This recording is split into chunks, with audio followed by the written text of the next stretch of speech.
मैं आपको दिखाऊं तो देखो, आपको मैं एग्जांपल देने वाला हूं रियल लाइफ का, ताकि आपको ये चीज बहुत ही अच्छे ढंग से समझ में आए। देखो, आप सभी सब्जी बाजार जाते हो सब्जी खरीदने के लिए, टमाटर खरीदते हो, प्याज खरीदते हो, जो भी अलग अलग टाइप का सब्जी है हम लोग सब्जी बाजार में जाके खरीदते हैं। एक चीज आपने नोटिस किया है कि इसका स्ट्रक्चर क्या है? क्योंकि देखो, बाजार चाहे सब्जी बाजार हो, मछली बाजार हो, चाहे हो आपका स्टॉक मार्केट का बाजार, बाजार बाजार होता है, इसको भी हम लोग बाजार ही कहते हैं, ठीक है, मार्केट। तो हर मार्केट का एक टाइप का स्ट्रक्चर होता है। अगर आप मार्केट का स्ट्रक्चर समझना चाहते हो तो डायरेक्टली स्टॉक मार्केट का स्ट्रक्चर अगर समझाऊंगा तो बेबी आपको थोड़ा सा कंफ्यूजन, डाउट या फिर कुछ ऐसे वर्ड्स जो कि आप पहले कभी नहीं सुने हो, ये चीजें कंफ्यूज कर सकती है। लेकिन अगर हम लोग रियल लाइफ वाला बाजार को देखें, जो कि सब्जी वाला बाजार होता है, वो कैसे काम करता है? एक फार्मर होता है, आप भी जानते हो, और एक कंज्यूमर होता है। ये दो चीजें मेन जो असलियत में काम हो रहा है। बट इसके पीछे आप देखो, एक फार्मर जो है वो अपने खेत में मान लो 100 क्विंटल टमाटर उन्होंने उगाया। अब अगर बाजार ना हो तो वो ये टमाटर कैसे बेचेगा? बताओ। मान लो आप एक कंज्यूमर हो, आपको भी टमाटर चाहिए,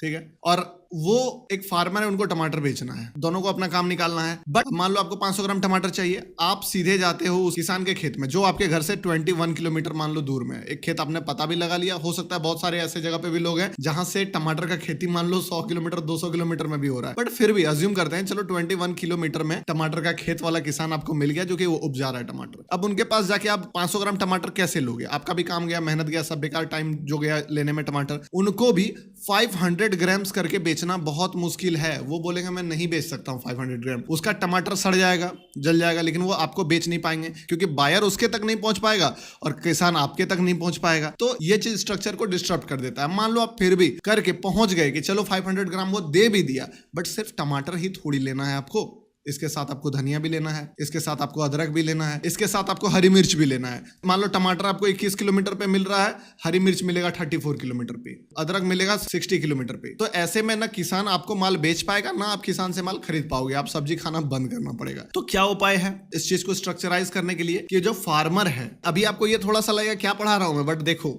बताऊंगा एक एक चीज। जब मैं एडवांस टॉपिक्स में बताना शुरू करूंगा, अगर उस समय आपका बेस स्ट्रांग रहेगा तो ये चीजें आपके अंदर तक घुसेगी। जैसे गेम ऑफ ट्रेडिंग में मैंने बिगनर वाला आपको जो एग्जांपल दिया था, वो एग्जांपल आपके माइंड में बैठ गया। इसी टाइप से इसमें भी ये चीज बहुत इंपॉर्टेंट है, ठीक है। तो अब किसान अपना टमाटर बेचे कैसे? किसान को चाहिए एक प्लेटफॉर्म, जिसको हम लोग बोलते हैं मार्केट, जहां पे उसको बायर ढूंढना ना पड़े, एक एक बायर के पीछे परेशान ना होना पड़े, किसी को 250, किसी को 100, किसी को 500 ग्राम देने के पीछे दिमाग खराब ना हो। तो वो क्या करेगा? मार्केट में जाएगा, मंडी। वो प्लेटफॉर्म कौन प्रोवाइड करा रहा है? मंडी। अब मंडी में अगर वो जाता है और मंडी में 50 क्विंटल टमाटर अपना एक बड़े दुकानदार को या फिर जो भी बोल लो होलसेलर वगैरह किसी को भी थमा दिया कि लो आप अपना पैसा लिया, वो मार्केट से निकल गया, ठीक है। अब ये जो 500 किलो टमाटर लिया, ये डिस्ट्रीब्यूट करता है छोटे दुकानदार को, 25-50 किलो टमाटर दिया, और ये लोग डेली में बेच रहे हैं, टमाटर भी बेच रहे हैं, पपीता भी बेच रहे हैं, मान लो बैंगन भी बेच रहे हैं, सारा कुछ इनके पास जो है स्टॉक है। और जो भी बायर है, अब वो बायर किसके पास आएगा?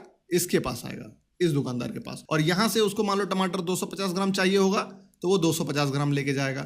अगर उसको मिर्ची भी चाहिए होगा तो वो मिर्ची भी लेके जाएगा। तो अगर मैं आपको बताऊं कि मंडी आपको एक प्लेटफॉर्म तैयार करके दे रहा है जहां पे आप और किसान दोनों का काम आसान हो जा रहा है। आप जा रहे हो मंडी, सामान लेके जा रहे हो, जो फार्मर है जिसने टमाटर उगाया वो भी अपना माल जो है ये मंडी में बेच रहा है। तो ये दोनों का काम निकल जा रहा है, बायर का काम निकल जा रहा है, सेलर का काम निकल जा रहा है। सेम इसी चीज से स्टॉक मार्केट भी वर्क करता है। कैसे? जो आप देख रहे हो बायर सेलर, कोई भी स्टॉक, मान लो रिलायंस बाय किया, रिलायंस सेल किया, बायर सेलर है आप लोग, वो किसके पास जा रहे हैं? एक्सचेंजेस के पास, NSE, BSE, ठीक है। और एक्सचेंजेस के पास कंपनी भी जा रही है। कंपनी ने अपना स्टॉक यहाँ पे लिस्ट करा दिया है। जो बड़ा ओनर, फाउंडर, फार्मर जो भी था, जिन्होंने 1 क्विंटल टमाटर उपजाया, उन्होंने 50 क्विंटल टमाटर जो है, मान लो उन्होंने 1 क्विंटल टमाटर एक्सचेंज में लिस्ट करा दिया, ठीक है, अपना वहां पे एक्सचेंज में लिस्ट करा दिया, और वहां से ट्रेडर हो, इन्वेस्टर हो, सभी कोई बाय सेल कर रहे हैं। तो इनका भी काम आसान हो गया, इनका भी काम आसान हो गया। अब मैं आपको शेयर मार्केट के पॉइंट ऑफ व्यू से ये चीज समझाता हूं, तब आपको समझ में आएगा कि कितना इंपॉर्टेंट है स्टॉक मार्केट हमारे देश के लिए भी। और ये चीजें अगर आपको पता होगी तभी मैं बताया कि अच्छे ढंग से आप समझ पाओगे और काम भी कर पाओगे स्विंग ट्रेडिंग में। मान लो आपके एरिया में एक राजेश नाम का पर्सन है जिसका एक फोन का रिपेयरिंग शॉप है, ठीक है।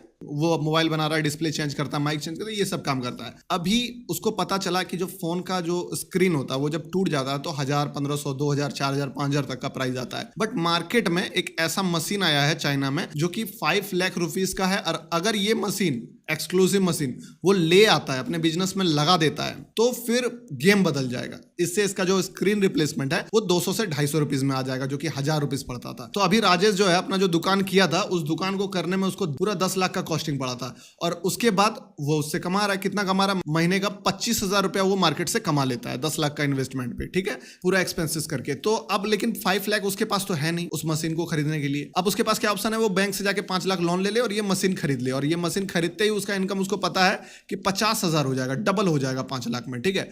लेकिन अभी क्या दिक्कत है कि ये मशीन अगर वो बैंक से लोन लेके खरीदता है तो बैंक वाला उसको इंटरेस्ट चार्ज करेगा 8 से 10% का। अब मान लो क्या होता है कि मशीन खराब हो जाता है, या फिर उस एरिया में सब कोई वो मशीन ले लेता है, तो सब कोई क्या करेगा, अब 1000 रुपए में वो स्क्रीन चेंज होता था तो वो सब 400 में करना